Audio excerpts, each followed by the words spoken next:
that the tax code is structured and the way that the system of tax administration is structured, certain types of taxpayers are just at an advantage because they make the choice to evade.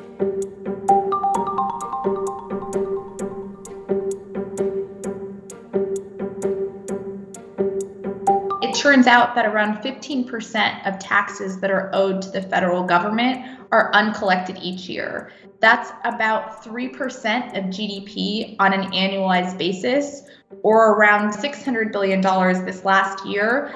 Left unaddressed, that means $7 trillion over the course of the next decade. And what's important is that this non-compliance isn't distributed evenly across different types of taxpayers in this country.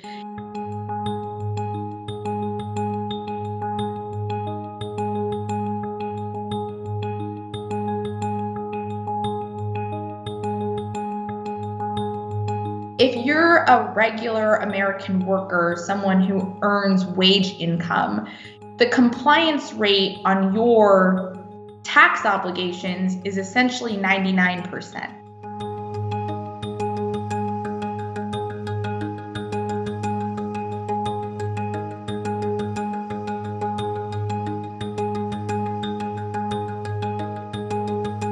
So if you earn proprietorship income or partnership income, or the IRS just doesn't have much of a lens into those particular types of income streams, compliance rates can be much lower. In fact, they can be under 50%. So the way that the tax gap is distributed is that a disproportionate share, about 28% of the entire tax gap, accrues to just the top 1% of the population.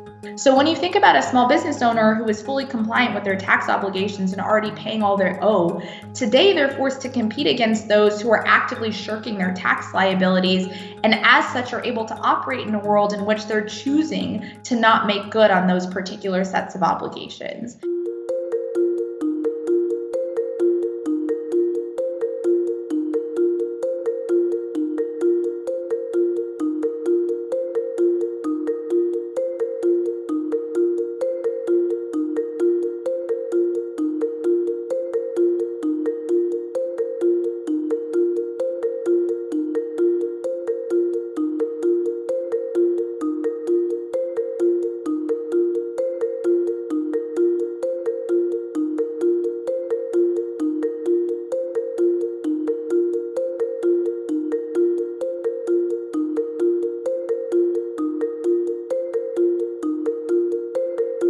And at a time when you're asking the IRS to do more and more, you're asking them to send out economic impact payments to support American families during very difficult times during COVID. You're asking them to advance a monthly child tax credit that is lifting millions of children out of poverty. You're asking more and more, and you're not providing the types of resources that the agency really needs to do its activities in a useful and effective and efficient way.